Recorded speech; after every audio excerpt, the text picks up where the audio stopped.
Hi there, smart drivers, talking to you tonight about speed, and speeders. Why everybody speeds and travels above the posted speed limit. But you're also going to find out that the definition of speeding is not just driving faster than the posted speed limit.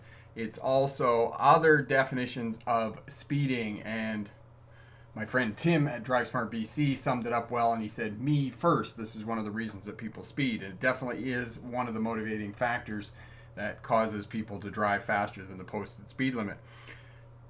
If you're in the province of British Columbia, check out Tim's website, Drive Smart BC. Excellent information over there about traffic safety, traffic engineering, road engineering, maintenance, anything that you want to know about roads, policing, and as well traffic authorities over there interacting in a forum that you can participate in and get information as well. So Corey is here. Corey is Bricks for Wheels. Corey is the moderator, does an awesome job of getting up videos that I suggest that you have a further look at and more information about the topic that you're looking for.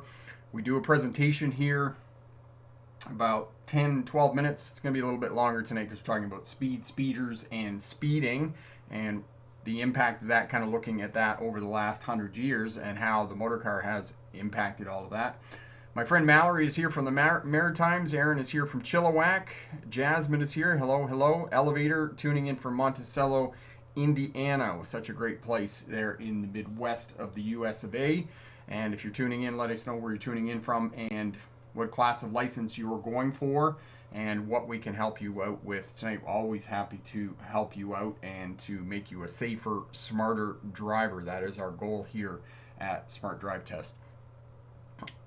Sean is here from Minnesota, and there was something I wanted to talk to you about, but anyway, I'll figure it out and remember what I was going to talk to you about. Sean is here, and we are having absolutely fantastic weather here in British Columbia.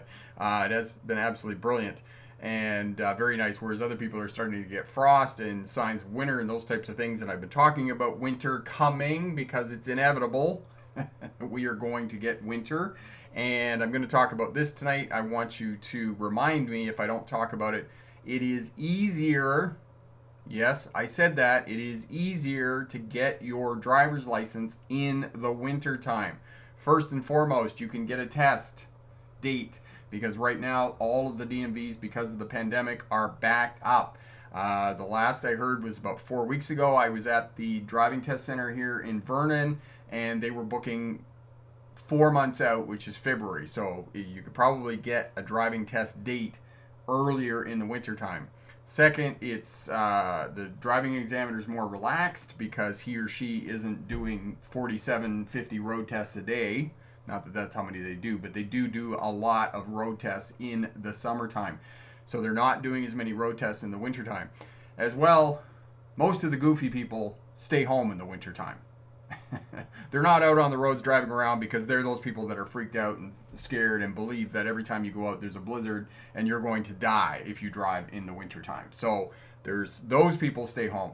The other thing is that tires now are a high quality. Even if you have all-season tires, quality all-season tires in your vehicle, you're going to get good traction.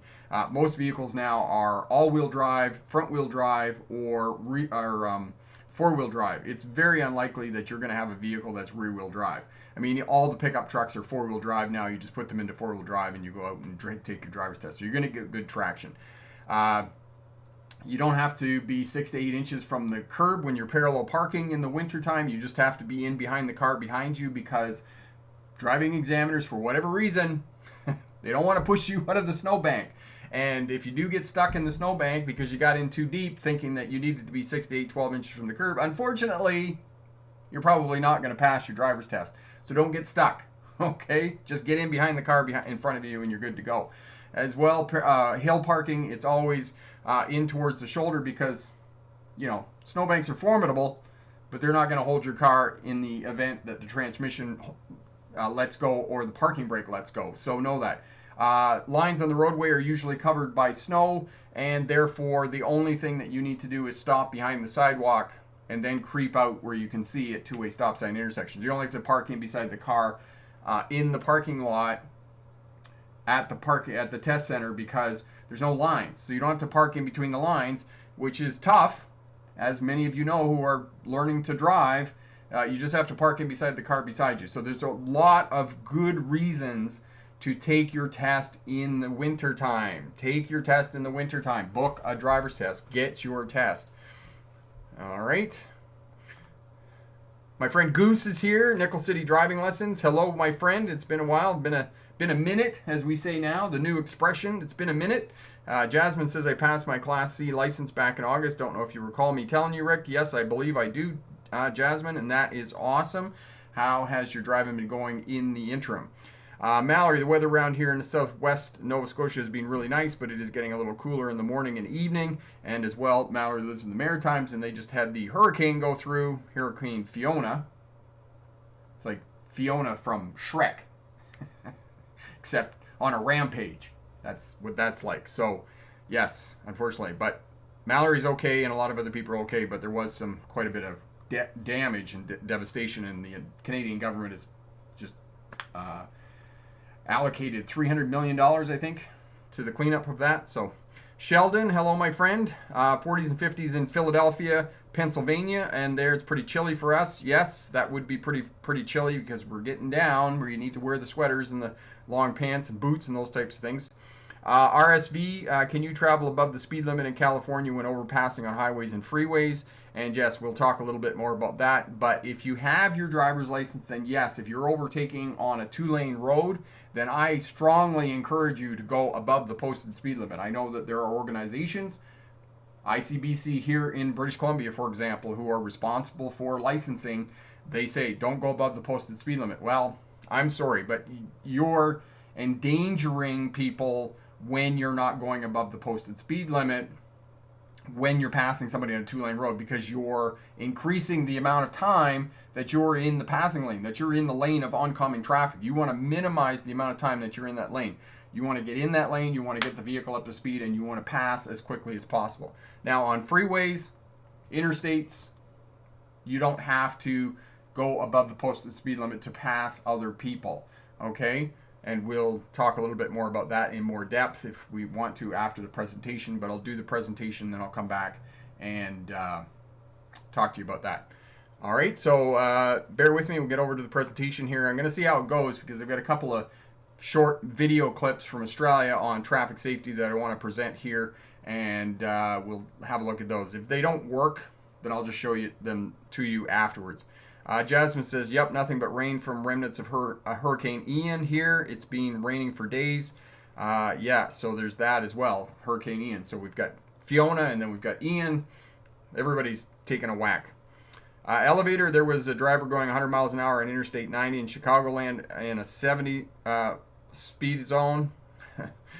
You know, there was a time when 100 miles an hour was really fast. 100 miles an hour, 160 miles an hour. I mean, even my old buggy will do 175 kilometers an hour. Yes, I sped. Yes, it goes 175 kilometers an hour. But you think that, you know, some of these sports cars, crazy amounts of horsepower. The Corvette is now coming out with a stock engine that's 1,000 horsepower. You can get the Chevy Camaro in 750 horsepower. 750 horsepower, that's a 250 mile an hour car. We're talking about, you know, 100 miles an hour. That's not really that fast anymore because of the automotive technology and the advances in engine technology. 170 kilometers an hour, that's pretty easy to attain in most modern vehicles now. They'll do that without a heartbeat. And, you know, most of the time you can go that fast. So it's not really shocking anymore that people are going that fast out on interstates and those types of things. Tim says it is unsafe to pass without speeding. It is unsafe to pass, period. Yes, and I would agree with what Tim says on 2-lane roads. However, there are people on 2-lane roads that just insist on driving below the posted speed limit. I mean, most of us, if you've been driving for any amount of time, 10 days or more, that you get behind these people on 2-lane roads and they're 45, 50 miles an hour, 65 miles an hour, 45 miles an hour, 40 miles an hour. It's like, would you just pick a speed, please? You know, I don't care if they're doing the posted speed limit or they're 5 miles an hour under the posted speed limit, but pick one speed.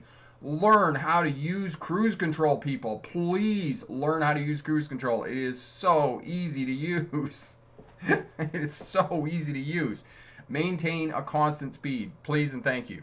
All right, so let's get over to the presentation here. We're talking about speed, speeders, and speeding. This is actually a chapter in my PhD dissertation, and there's a link to that over on my website. So, Big Block 420 was impressive. Yes, I'll tell you a story about that. Remind me to tell you a story about that, Goose, after when I come back here. All right, so those of you who are new to Smart Drive Test, my name is Rick August. I was a truck driver in the 1990s, hauling freight between Ontario, Canada, and the eastern seaboard of the U.S. I did, mostly east of the Mississippi. Did make it out to the western states and the Midwest a fair bit, but, haven't been to Nevada yet. Haven't been to Salt Lake City, some of those places, but Washington State, Los Angeles, and whatnot. Became a licensed commercial driving instructor in 1997, earned my doctorate in legal history in 2006, and this is where some of this information comes from. Regional drove for Greyhound, one of the regional bus lines in early 2000s while I was finishing up my doctorate at the University of Melbourne in Australia. And in 2015 started the Smart Drive Test online business, which has been wildly more successful than I could have ever imagined. We just passed 250,000 subscribers on the YouTube channel. Last month, in the last 28 days, we've had more than 1.5 million views on the channel. Just wildly successful. And if you want to know more about me, the channel, the business, you can check out the autobiography over at the Smart Drive Test YouTube channel. Good stuff to check out. Check out the podcast, New Drivers, Defensive Driving, over at the Smart Drive Test website there, and Corey will put up the link for that. And unexpected events on your driver's test. Definitely have a look at that video. We talk about unexpected events, yellow lights, if you get caught at a yellow light, what happens? Ambulance, constructions, accidents. All of these are potential things that you could have to deal with on your driver's test, but they only happen every now and again. So these are kind of the little surprises that might happen to you on your driver's test. So definitely have a look at that video. The first thing we want to talk about in terms of kinetic energy, because one of the things that I do not subscribe to is that speed causes crashes. The mismanagement of speed and space, I believe, is what causes crashes. Speed, however, does contribute to the severity of the crash.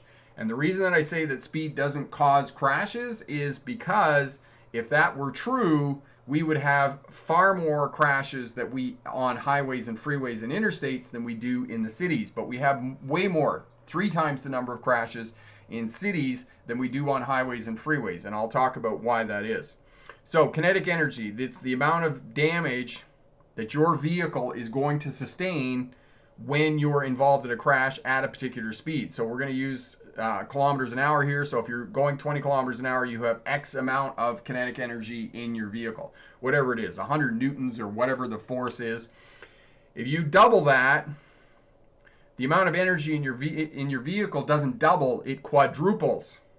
So it's exponential. The amount of energy in your vehicle is exponential. So these new fast vehicles that we have that will go 160 kilometers an hour without blinking an eye, you have a lot of kinetic energy in your vehicle, and you are probably not going to withstand a crash if you get into a crash at 160 kilometers an hour or 100 miles an hour. So at 60 kilometers an hour, you now have 9 times the amount of force. 80 kilometers an hour, it's 4 times faster than 20 kilometers an hour, so now you have 16 times the force, and if you go 100 kilometers an hour, you have 25 times the force. So we also know that the amount of kinetic energy in your vehicle, wearing seatbelts, probably is not going to save you over 55 miles an hour, 90 kilometers an hour. If you're going faster than that, you're wearing a seatbelt, it may save you in combination with the airbag, but probably not. Speeding. What are the definitions of speeding? Faster than the posted speed limit, which is what most of us think speeding is. Speeding is also faster than the traffic flow. So we know that most of the traffic flow is kind of 5 to 10 miles an hour than what the posted speed limit is. Driving faster than the traffic flow. Driving faster than me. Somebody passes me, and you ever notice that when you're driving, that people who are driving faster than you are boneheads, and people driving slower than you are dummies? It's one of the things that unites us as a human race. I'm a good driver. And then faster than the conditions of the road will allow for speeding. Because remember, posted speed limit is under ideal conditions. So if it's snowing out and you've got a skiff of snow on the road and you're driving the posted speed limit, you're probably speeding.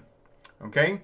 And in 2016, and for the most past 2 decades, around a third of all fatalities were caused by speeding drivers. This was the National Highway and Traffic Safety Association in the United States of America. So they are firmly on side with most traffic safety authorities saying that speed causes crashes. And I'll talk a little bit more about that.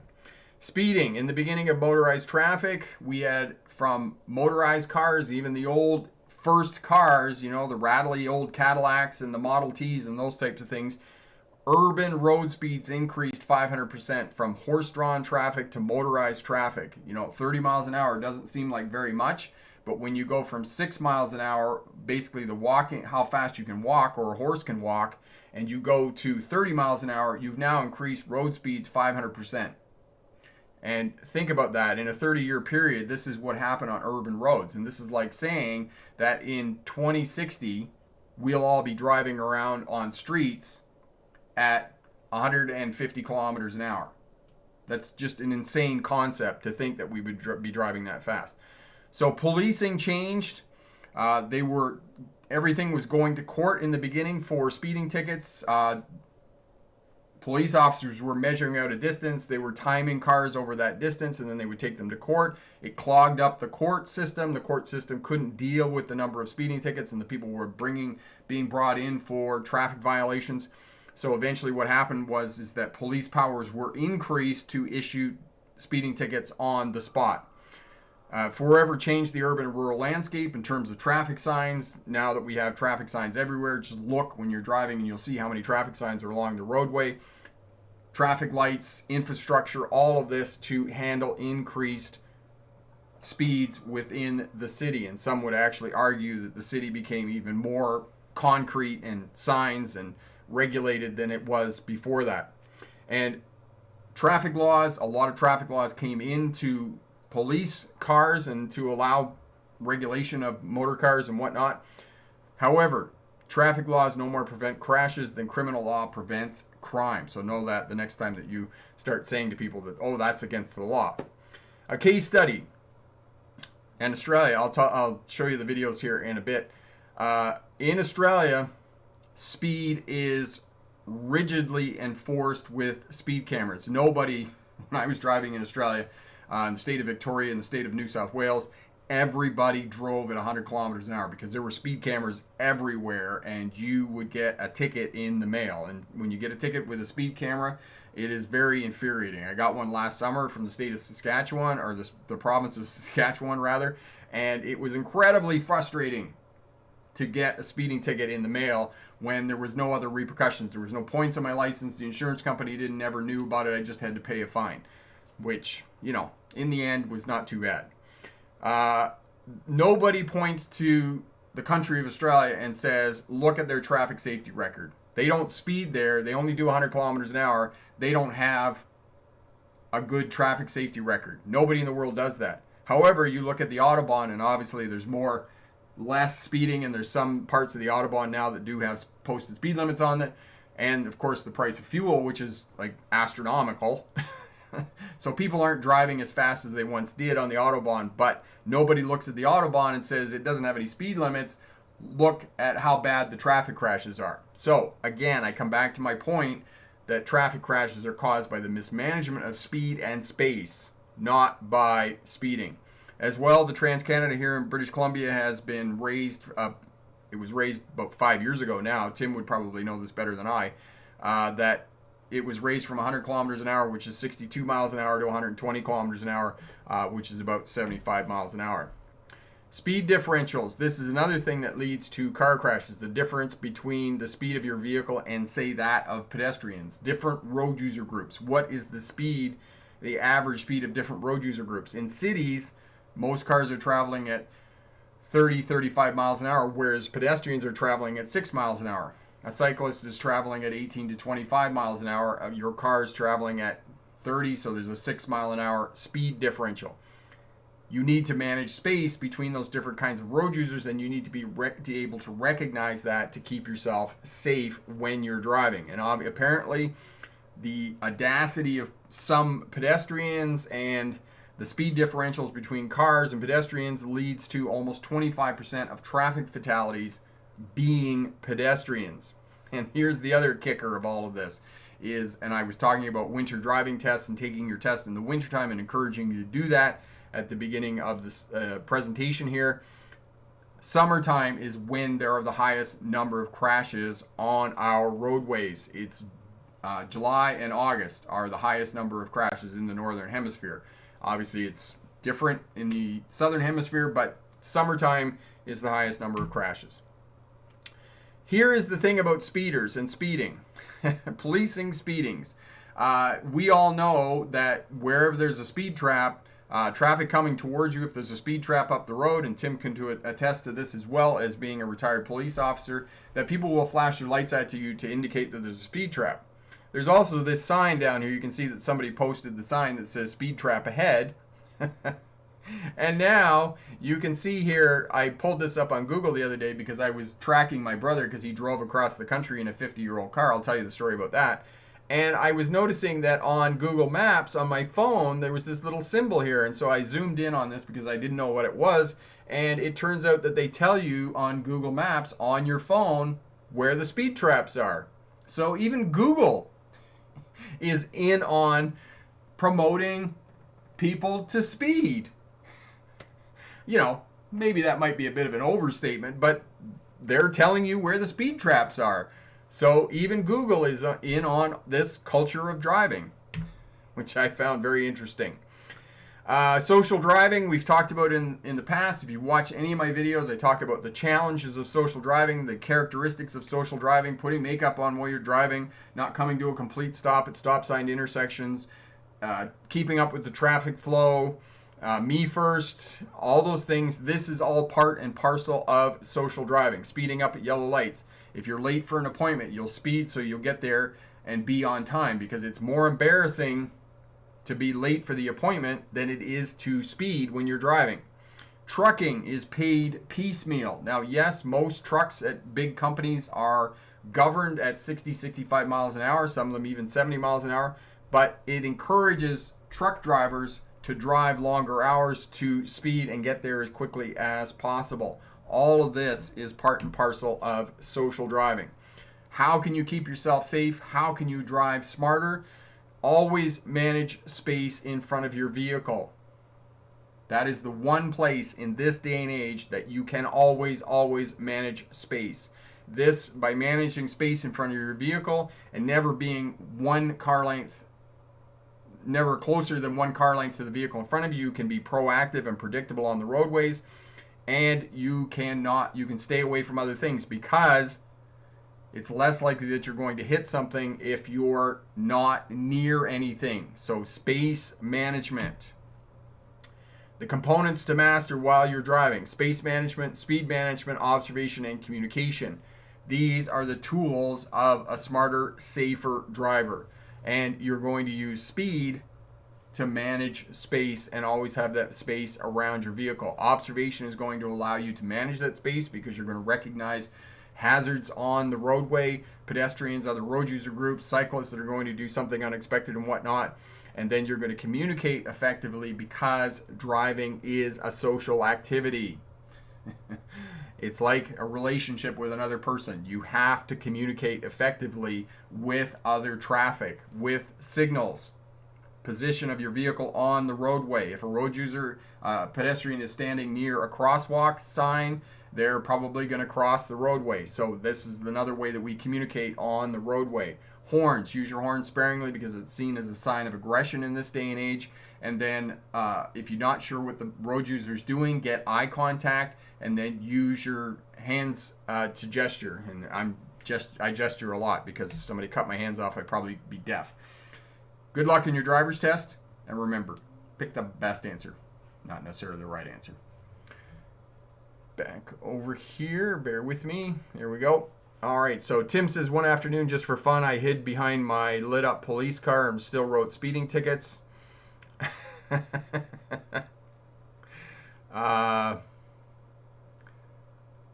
Okay, so you hid behind your police car and still wrote speeding tickets. How did that happen?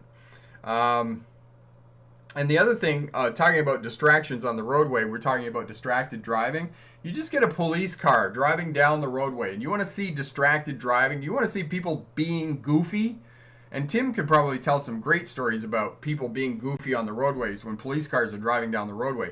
I was coming through town the other day, and all of a sudden the traffic just comes to a screeching slowdown, and I'm like, what the heck is going on? And there, of course, is a police car, and nobody would pass the police cruiser. Even though the police cruiser, I think, was doing 5 or 6 kilometers an hour less than the posted speed limit. So, you know, just weird stuff. Which is just awesome. Thank you, Goose, for that. Turbo, in a situation like this, I would pull to the side and let them go since they want to speed, and then when I get behind them, I would turn my high beams on out of pettiness. I hate drivers like that. Drivers that are up and down and up and down. Yeah, it drives me crazy too. You know, Turbo, I've recently been noticing a lot of impatient drivers lately, especially at night. They would tailgate you to pressure you into driving faster than the posted speed limit in a residential area. And you know, I don't understand this. People tailgating you to get you to go faster, because people are not going to go faster. And actually, it's quite the opposite of what most drivers are going to do. Most drivers are going to brake check you just to get you off their tail because they do not like you tailgating you. They're going to retaliate. So social driving, and this is the other thing that I talk about in terms of social driving, is that when you do that, or when another driver does that, tailgates you to tell you to go faster, they're going to retaliate by brake checking you. And when they brake check you, they're being reactionary and retaliatory. So to be a safer, smarter driver, you want to move from reactionary and retaliatory to being proactive and predictable on the roadways, because that's what's going to keep you out of trouble. That's what's going to stop this kind of retaliatory action that Turbo's talking about when he gets behind them and flashes them with the high beams. You know, that's minor in terms of forms of road rage and aggression, but it's still road rage, right? It's not as bad as brake checking people, and I don't understand why anybody in their right mind would be brake checking people, because that's incredibly dangerous, especially when it happens on freeways and at higher speeds, because we talked about kinetic energy. We talked about how much energy is in the vehicle, and you know, if people escape with their lives, they're very, very lucky. Goose, is it true that if you speed 100% of the time, then you have a 100% chance of getting a ticket? I don't know, Goose. I don't know about that. It depends. I guess it depends where you live. If you live in Ontario, I can tell you right now that the Ontario Provincial Police presence is much more, it's much higher than the RCMP is here in the province of British Columbia. I go home to Ontario and see my folks, and I'm just like, I can't get over how many OPP vehicles I see in a couple of days. It's just a lot compared to the number of RCMP vehicles I see here in the province of British Columbia, especially policing traffic. Elevator, there was a pickup truck who almost caused a crash on Interstate 90 in Chicagoland and kept cutting people off. And yes, I'm sure, hopefully, the police got to the person and, you know, gave them a ticket or whatnot. John, interstate and road numbers, are they the same? No. Interstates and state roads in the United States of America are different. But there is a video here, Corey put it up for you, about driving on interstates and the numbering system for the United States of America interstate system. And essentially it's odd numbers go north-south, even numbers go east-west, and 3-digit interstate roads either are a ring road around the city, circumferential, which is a spur off the road which goes down and then comes back up, or it just goes into the city. So I'm trying to remember the number of the interstate in Washington, D.C. I think it's 295, which just is a spur into the city and then it terminates. So that's kind of a quick overview of the interstate. Miguel, hello from New Jersey. Thanks for sharing and your driving videos. You are most welcome, my friend. Big Mac Sam is here. Hello, hello. Goyden, What's the proper procedure for changing lanes on highways for the purposes of a road test? Rear mirror, signal, shoulder check, side mirror, and shoulder check again. Yes. So on the highway, you're going to change lanes, mirror, signal, shoulder check. You're going to check, make sure you have a gap. And the other thing is that the vehicle behind you has to be kind of in the top outer third of the mirror for them to be behind your vehicle. Look ahead, shoulder check again. Of course, your signal's on the whole time. Minimum 3 flashes on the signal when the way is clear. Then you accelerate slightly and then move over to the next lane and change lanes, okay? And keep your signal on the whole time that you move from one lane to the next, all right? Gustavo, thank you so much for the $5 super chat. That is awesome, my friend. Congratulations on passing your driver's test. Still nervous going on the Highway 401. Again, kudos for passing your driver's test. That is simply awesome. Yes. What I would suggest, maybe, if you want to hire a driving instructor to take you out on the 401 or the Gardner Expressway, any of the other freeways there in Toronto, and just get a bit of experience, and that will definitely help you out, or take somebody that you trust to give you a bit of feedback and mentor you for driving on the freeways and those types of things. But again, it's that merging thing, right? Get your vehicle up to speed. Don't dawdle when you're on the on-ramp and acceleration lane. Get out on the freeway and get it going, so that way you're going to keep yourself safe, okay? Miguel, I'm a new driver. I have 2 months. I'm learning with your videos, and that is awesome, my friend. Awesome, awesome. And Goose, I wanted to go back to this.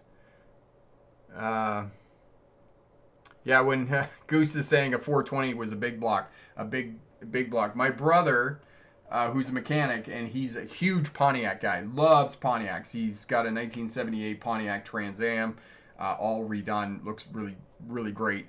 And him and his mate, who's both John, I called them the two Johns, they flew to Edmonton from Ontario, drove to Red Deer, bought a 1972, so we're talking a 50-year-old car. Yes, it's hard to believe that 1972 was 50 years ago. 1972 Pontiac Grand Prix. This thing is like a boat.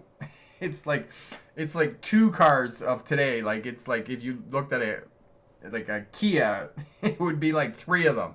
It was enormous. It had a 455 big block in it, vintage everything. It even had a mechanical fuel pump on it. And they drove this thing 4,000 kilometers from Red Deer, Alberta, all the way back to Ontario. They got to Sault Ste. Marie and the fuel pump was leaking on it. Of course, fuel prices are record high levels, right? And they get to Sault Ste. Marie and the fuel pump goes out of it. And of course, my brother's a mechanic. He's a very talented mechanic. Not mechanic, automotive technician. He's a very gifted automotive technician. And they swapped out the mechanical fuel pump for an electric fuel pump. So I was kind of tracking this whole thing, and that's how I got the Google Maps with the speed trap thing on there. So they bought this car and drove it all the way back to Ontario and had a great adventure. But they were telling me the heat didn't work in it. Of course, it's October, right? So it was pretty chilly in the morning time when they were in the car driving. And the fuel gauge didn't work. So, of course, you have to keep track of how many miles you drive to know when to put fuel in it, because you don't want to run out of fuel. And, just driving this absolute monster car with a 455 big block in it. But, there was a time when that was a big deal. But now you can get, Tracy's Audi S4 has a V6 supercharger in it, which probably has more horsepower than most, 1970 big block engines, which is just crazy in terms of technology. Goose says, yeah, we dropped a 455 into a 68 Camaro. Yes, and my brother builds hot rods, and just some of the stuff that they have there is just incredible. Elevator, there was an accident on Interstate 294 and a traffic was at standstill. Interstate 294 goes around Chicago. Yeah, you get a crash on those interstates and freeways, and traffic just comes to a standstill until they get it cleared away. And actually, it's just a lot of work for emergency crews, especially if people are injured or people have to be taken away to hospitals or someone is killed. Then there's an investigation, and the freeways can remain closed for quite some time. Mallory, when my passes a slower driver on the road, I will tell that slower driver to go home and watch Smart Drive Test. Thank you for the promotion, Mallory. That's awesome. Miguel, I would like to get a video from you for people like me for first time how to drive in winter or snow street covers. Miguel, yes, we have a whole playlist on winter driving videos, and that will definitely help you out and get you started. One of those things as well for those of you who are starting to drive first time in the winter and you haven't done this before, go to a parking lot when there's been a bit of snowfall and you got a bit of snow in the parking lot and just work the primary controls. Go a little bit quick, try and brake and steer at the same time, figure out what the vehicle does when it's oversteering and when it's understeering, because there is such a thing called understeering. If you're going too fast and you turn the steering wheel and the car continues to go straight, that's understeering. Oversteering is when you're going fast and you turn the steering wheel and the back end comes around. That's called oversteering. So you got to get used to how the vehicle reacts when it breaks traction on slippery conditions. And in the wintertime, the places that you're going to find where the road is most slippery is going to be at intersections. If the road is snow covered, it's going to be at intersections, because what happens is the cars come up and brake and then they skid and they slide and they create heat. You get heat from friction and it melts the top of the layer of ice and snow on the roadway and you get a layer of water on it. Ice is most slippery when there's a layer of water on top of it. Think of an ice hockey rink just after the Zamboni's gone out and flooded the ice. When that layer of water is on top of the ice, that's when it's the most slippery. And that is why in the wintertime, when you come up to an intersection, you stop and slow down back from where you actually want to stop, and then you creep up to where you actually want to stop. That way you're going to get stopped. As well, know in the wintertime that the farther you get away from main roads, the more snow and ice you're going to have on the roadways, because crews, maintenance crews, are working on the main roads. They're salting and sanding and those types of things. So if there's been snow overnight, they're out, they're working on the main roads and getting those done. It's going to be a little bit of time before they get into the residential streets and get those plowed and those types of things. There was a lot, man, that was a long time ago. 7 years ago here, we had 36 inches of snow in a 24-hour period. And it was just more snow than any of the maintenance vehicles could handle, because of course they've got rid of all of the snow blowers and the big plows and those types of things, because we didn't get a lot of snow for a lot of years, and then we get this amount of snow, and basically we were driving on residential streets that hadn't been plowed, and they just left it until the spring because the plows and equipment that they had simply couldn't handle that amount of snowfall. So this is one of the things you need to know in the wintertime. They're going to be working on main roads, and they're going to be clear and fairly safe to drive on. Miguel, thank you so much for the super chat. You are awesome, my friend. If you have a question, let us know. Always happy to help. Corey's put up all the videos for you. Thank you for that, Corey. That's awesome. That really helps out all the smart drivers. And Big Mac Sam, thank you so much, my friend, for encouraging people to hit that thumbs up and subscribe to the channel. Awesome, awesome. I find there are bad drivers in all states. I used to think New Yorkers were bad drivers when I lived in New Jersey. Now it's reversed. Actually, all states, and Sam is absolutely right. It doesn't matter whether you're in Illinois, whether you're in Arizona, whether you're in Texas, Florida, Georgia. Everybody's got bad drivers. We got bad drivers here in British Columbia. It was like I was coming back across the city today. I went to buy coffee, and it was just crazy. I was just like, would you stop doing that? And they're driving slow, and every traffic light's red, and you're just like, you're trying to stay calm, right? And I was, and we're trying not to get crazy about the world right now, because we're all trying to hope that the world is not going to hell in a handbasket. I went down and bought a jug of laundry soap and my coffee that I buy. And my coffee had gone up $5. The jug of laundry soap and the coffee was $50. And I was like, oh my God. Try not to panic. Try not to panic. All right. So yes, it's bad everywhere. Wherever you go, it's bad. And, inflation's not just here in North America. It's global. Germany, Tracy flies for her job, and she just got back from Germany. She just got back from Brazil. and she said the inflation is global. So hopefully that we can get this goofy thing under control here in a year or so. So yes. Goyden, got any jiu-jitsu stories for us this week? Goyden, yes. Jiu-jitsu is always good. I love jiu-jitsu now. I got over all my anxiety and my fear of it. And anyway, and I work with Ben, who's like 240 pounds, and he gets on, he gets you in mount, and you're just like stuck, and I'm just like, ah. Anyways, working with a white belt, and he was trying to get a triangle on me. I did get out of the triangle, but then he got me in mount, and I was like, oh, okay, good on you. That's what the mark is on my face here. If it's from jiu-jitsu. That wasn't a very good story. I didn't really tell a very good story. I'll think of a better story for you. Goose, a student driver with instructor, crashed into a driving school's front window today near the road test center. Now that's crazy. That's a great story, Goose. That's a great. Did anybody? Somebody had to get pictures. It'll be in the paper for sure. And this will just reinforce that new drivers are bad, and new drivers aren't bad. Okay, because especially ones that are on learner's permit, because they're learning how to drive, and they're with a driving instructor, they're with a mentor, so there's basically two people driving the car. Corey, remember 2019 prices? At this point I should probably try to forget.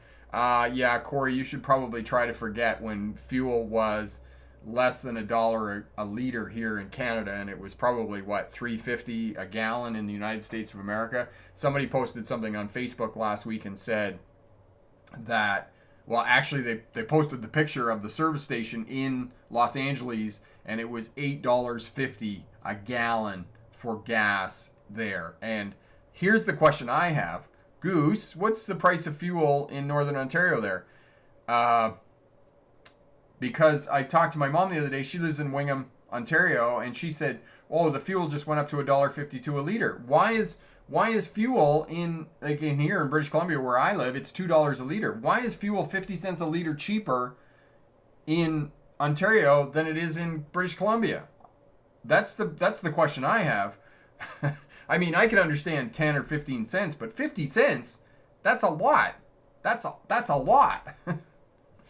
Goyden, the triangle must have made the white belt's day, considering you're a blue belt. Yeah. Goyden, yeah, I think he was pretty chuffed about the fact that he got that on me for the most part. But I'm no spring chicken. And the white belt's like 24, and he was, oh my God, he was so strong. I was like, oh wow, this guy's strong. I can't get out of this. Teresa, hello. Epic, my friend. Another thing, it gets even scarier at night because there is no enforcement on some highway segments. They can go above the speed limit, 30 miles an hour. When I was driving in Pennsylvania, I tend to go over 5 to 10 miles an hour over the speed limit. Yeah, see, Goose is in Sudbury. It's $1.52. It's $2 a liter here. Oh, I got to write my member of parliament because I am not happy about that. That is like, when I got to spend $100 to fill up the buggy? That's crazy. Anyway, enough lamenting about inflation. Let's be happy. Happy. Epic says in other parts of the world where speed cameras are 24/7, going over 1 mile an hour, 1.6 results in overspeeding fines. You're going to see this more frequently in Japan, Australia, Europe, Korea, and U.S. Depends. Yes, and Australia has speed cameras, and this is why they have a culture where you drive 100 kilometers an hour. And when I drove coaches there, all the coaches were governed at 100 kilometers an hour. And there were sometimes you'd be passing cars and you'd be like driving the Indy 500 because you're just like tearing past them at 100 kilometers an hour. Yeah, speed cameras are something else, and they really create a very different kind of driving environment for sure. And it's very different to be in a country that has pervasive use of speed cameras. But it's interesting, because my Garmin dash cam warns me of red light cameras. And now I figured out that Google warns you of speed traps. So it'll be interesting to kind of see. And the other thing about speed cameras in terms of a political issue, we had speed cameras here in British Columbia some years ago, and it was run on a political platform when there was an election with the provincial government here that they got rid of the speed cameras. If they were elected, they would get rid of the speed cameras, and that's what happened. They got rid of the speed cameras. So we don't have speed cameras here anymore in the province of British Columbia. And probably Tim knows more about that. I don't know whether he's still here or not, or whether he had dinner. He usually goes for dinner. So yeah. And Elevator says he doesn't like being tailgated. I don't blame you. I don't like being tailgated either. I don't like people being that close to me. Okay. Big Mac Sam, me either. I'm not a spring chicken. We miss our youthfulness. Yeah, but you know, Sam, I'm happy that I am very grateful to the powers that be that I am still healthy. Last week I started running with my kids, and I'm very happy about that. I'm very happy that I can still do jujitsu, because a lot of people would say that, especially jujitsu, it's a young man's sport. So I'm still happy that I can do it. And if the white belts get me, he was a 3-stripe white belt, so he's been doing it for a little bit. So good on him. For being able to do that. I was impressed that I was able to kind of defend against it and got out of it, but out of the frying pan into the fire sort of thing. There we go. So speeding. Again, I come back to highways, and again, it's about speed management, space management, making sure that you have that space in front of your vehicle. You can always control that, and especially on freeways, you don't want to pace other people. And one of the videos that just went viral on the channel here was the freeway with the truck and the car pacing the big truck. Don't ever do that. I mean, if you're in the big truck, the big truck finally did get to the point where he's like, I can't get past. Probably he, could have been a she, and then tried to get back over, but the car wouldn't let him. So, that's one of the reasons, because it was a controversial video of, was the truck driver in the right or was the car in the wrong? Who was in the right, sort of thing. But it happens, and, these issues of speeding, these issues of space management, we're all trying to do the best we can, and keep in mind, driving is a social activity, and, like our relationships, do you want to be right, or do you want to be happy? And in driving, it's not the fact that you're going to go out and be grumpy and sleep on the couch for a couple of weeks because you've upset your significant other. In driving, it's a matter, are you going to be right or are you going to be dead right? Because driving is emotional. I have come to this conclusion that driving is incredibly emotional. And there are times, like today when I was driving east to west across Vernon, which is incredibly frustrating even at the best of times, that, red lights, people doing goofy things, driving below the posted speed limit. It's frustrating, and driving is emotional, and it's about keeping our emotions in check. And if that person is speeding or that person is tailgating, putting in the defensive strategies that will keep you safe so you don't end up in a crash. Because yes, you can be right, but you don't want to be dead right. And sometimes you just got to let it go, right? If the other person's going to speed and, pace you or do those types of things, you just let off the throttle a little bit and let them go and have their crash somewhere else to keep yourself safe when you're driving. Because, as Elevator just said, everybody speeds. Everybody speeds. And if people say to me, oh, I never speed, I would say, well, I am skeptical. And I would be skeptical. I would totally be skeptical, because myself, I do. I drive with the traffic flow all the time. For example, here to Kelowna, the speed limit on the highway is 90 kilometers an hour, and I know that you can drive all the way up and down that road all day long at 110 kilometers an hour, and you will never get pulled over. So the traffic flow in the 90 is 30 kilometers an hour above what the posted speed limit is. So for those of you in the States, it's posted 55 miles an hour, and most people are driving 70 miles an hour up and down that road all day long. That's the traffic flow. David, people speed in construction zones, school zones, and residential areas too nowadays, which are the worst places to be speeding.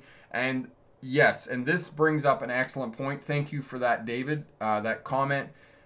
There are places to speed and there are places not to speed. And these places that David just listed here, construction zones, school zones, and residential neighborhoods, these are not the places to speed. If you are speeding here, you're just being negligent and you're reckless. Okay? Because there are way too many obstructions and other road users, and especially vulnerable road users, in these places, construction zones. I mean, there's flaggers, there's construction workers, people who are trying to make the roads better for you so that you can go faster. So we can have a little bit of inconvenience in the construction area and slow down to the posted speed limit in the construction zone and not be speeding. Now, I had a video about driving in the rain on the highway some years ago. I did take it down eventually, and I redid it because I was on the Trans-Canada Highway east of Hope, just about to the Coquihalla Highway. There's a construction zone there, but it's Sunday and there's nobody in the construction zone. The construction zone is barren. There's not a person there, and I'm speeding, and I put it up in the video, and a lot of people come back and they're like, "You're speeding in a construction zone. You're speeding in a construction zone." But I was speeding in a construction zone on a Sunday when there wasn't anybody there. So the question becomes, and again, we come back to driving isn't emotional. So are you the kind of person that believes that traffic laws are immutable, that you can't break them at all? Or are you the kind of person that drives and goes, okay, I've made a decision based on the conditions of the roadway, and I'm driving faster than what the posted speed limit is? And so that's what happened. But because of the comments and because I'm a traffic safety professional, I took the video down.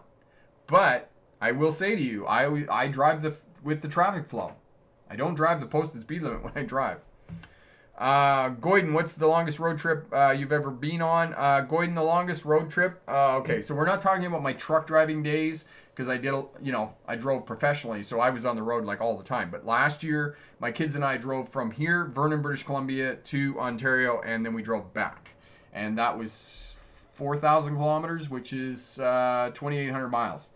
So that was the longest in my car ever. We drove, across British Columbia, Alberta, Saskatchewan, Manitoba, and then Ontario. And Ontario is a big place. And many people don't know this and are surprised when I tell them this. Toronto, Ontario, Canada.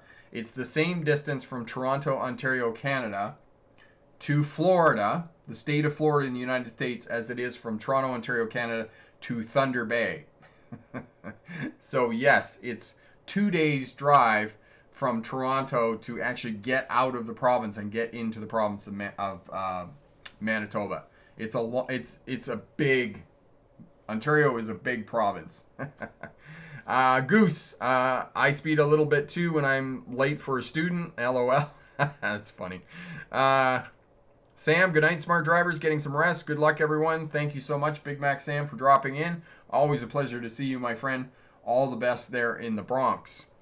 The Odyssey, 2007 Honda Odyssey is the best vehicle by far ever made. I don't know. I've never driven an Odyssey, but from your experience, it sounds like it's a really good vehicle. Elevator, I don't speed in construction zones. And as a rule, if there are people in the construction zone elevator, I definitely don't speed either. Okay?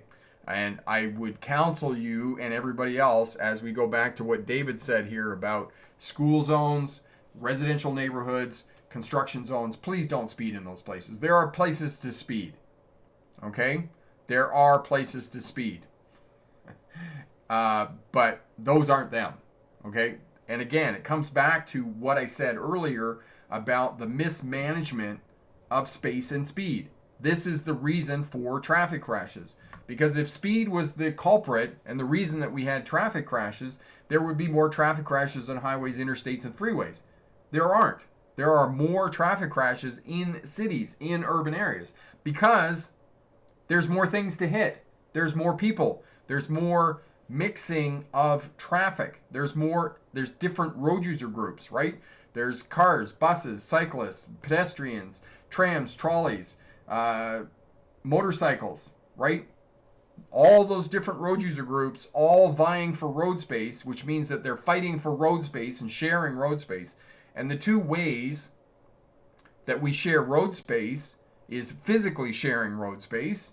So there's 2 lanes of traffic and 2 rows of cars going down the roadway, or we separate road user groups and traffic by time. Traffic lights. The one set of traffic waits and the other traffic goes, and then the cross traffic goes, and then the other traffic waits. So these are the ways that we do it. But not everybody stops at a traffic light, and they run the traffic light, and it causes a crash at the intersection. People are impatient. Drivers are emotional. Driving is emotional. This is why we have traffic crashes. Because when they're emotional, they don't make good decisions about their driving, and they mismanage speed and space, and they don't observe correctly and make allowances for that in their driving. Banana, have my second road test in Kelowna end of October and feeling nervous. Banana, you're going to do awesome. Just remember to breathe. Do what you need to do, and keep in mind, luck favors the prepared. Do the work. You'll pass your driver's test first time. David, there have been criticisms that speed traps and speeding tickets are more about raising revenue than safety.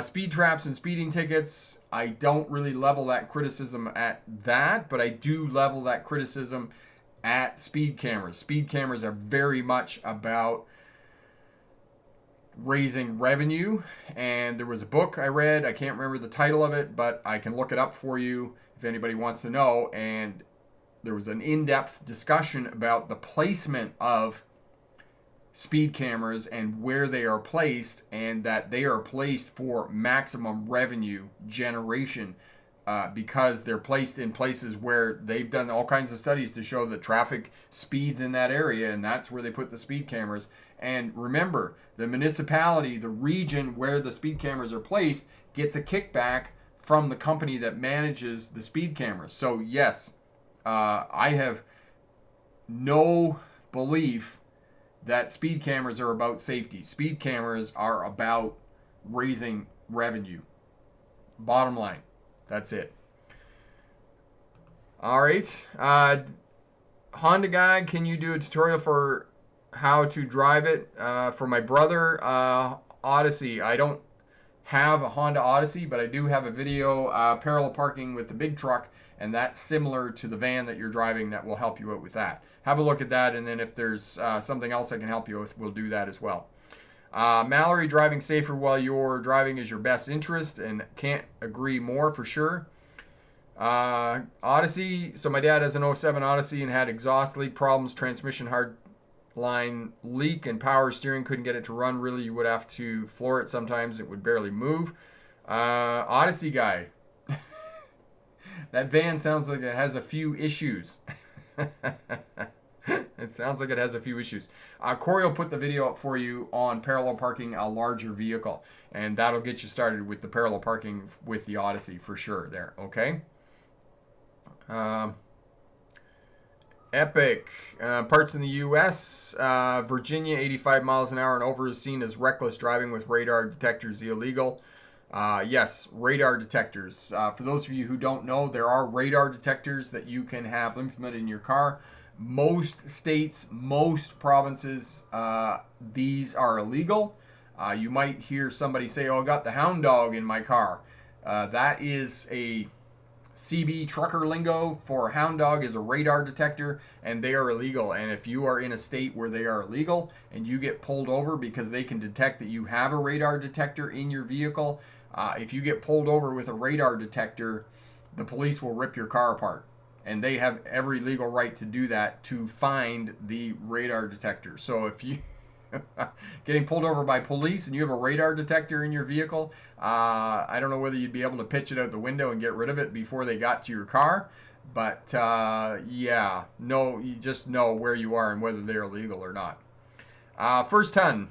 Do you remember the first time you drove a car? Mine was when I spun the block with my dad's car. When was the first time I drove a car?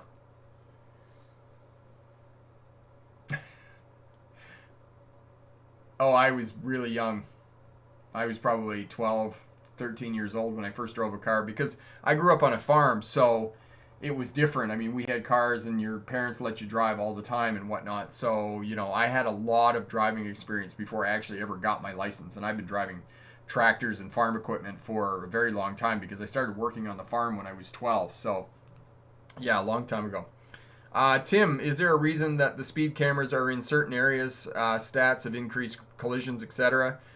Tim, the reason, at least this book that I read that talked about it, I could see the cover of the book, but I can't remember the title of the book. talked about revenue generation, that they do studies to figure out where the speeding is along certain stretches of highway and figure out where they can generate the most amount of revenue. Most municipalities and regions that have speed cameras in place will put out the rhetoric that it is for purposes of safety and purposes of controlling speed along a stretch of roadway and whatnot. But I am hard pressed to believe that. As I said in the presentation, the country of Ohio, or the state of Ohio, the country of Australia, has widespread use of speed cameras everywhere. And it has created a culture of driving where drivers in Australia do not drive faster than 100 kilometers an hour. However, in the country of Australia, they do not have reduced numbers of traffic crashes. They still have the same number of traffic crashes, even though they control speed with speed cameras there. So, whether that's a case study or not, and whether that's evidence to support that speed cameras don't work, I don't know. But this author, and like I said, I'll look it up and I'll put it down in the description for those watching on the replay, that made a case, made an argument, presented evidence that these are nothing more than for the purposes of generating revenue and filling government coffers. That's the reason for speed cameras. Tim, perhaps because the RCMP is having great difficulty filling positions, and this is the reason why we don't see this police presence here. And yes, I have a friend at Jiu-Jitsu who's a police officer here in the city of Vernon, and yes, same thing. He's working a lot of overtime because of the difficulty of the RCMP having with filling positions right now for police officers. Goose, 14-year-old's here down a dirt road in my aunt's car to get her a pack of smokes. That's awesome. Odyssey, van would be scrap, but I don't know. David, people speed on open freeways because speed limits are underposted and set artificially low sometimes, and yes, that is true, my friend. Corey, yeah, I noticed in slightly more than a few places in BC has wide disparity between informal traffic flow. The bridge, for example, was basically 20 kilometers an hour plus difference. Yes, there's a lot of difference in traffic flow here for sure. Mallory, great live stream tonight. Really enjoyed learning about all of the information that you have to share. Thank you, my friend. Always a pleasure. Corey, the informal flow was perfectly safe, to be clear. Fair space, it makes me wonder why the authorities never adjusted it to be more accurate.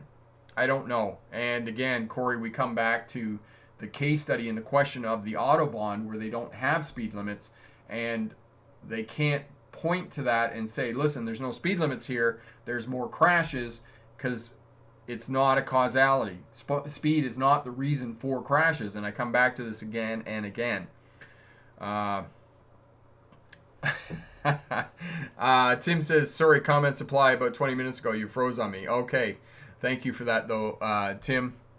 About police officers, yeah, I asked you that question about police officers and why there isn't such a huge police presence here in the province of British Columbia.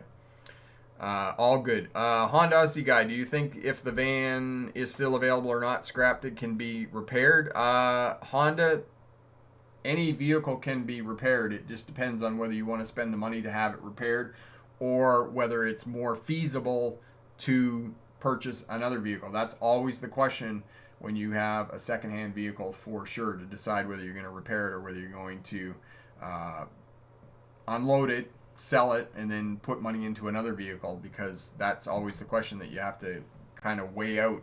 And there was a period of time there a few years ago when the buggy, the timing, the distributor, that's the word I was looking for, the distributor went out of it, and I was trying to figure out whether I was going to keep it or whether I was going to get rid of it, and it was time to get another vehicle. So I had to kind of weigh those decisions about whether I was going to do those two things.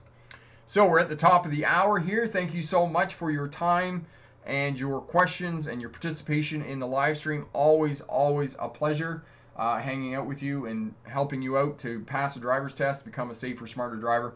For those of you in the last couple of weeks who passed your driver's test, congratulations. If you've got a driver's test coming up in the next week or so, good luck on that. Remember to check out the Smarter Driver course package over at the Smart Drive Test website. Guaranteed to pass your driver's test first time as well. Winter's coming. For the low price of about $38, we throw in both the winter and defensive driving smart courses. So check those out. And remember, pick the best answer, not necessarily the right answer. Have a great night. Bye now.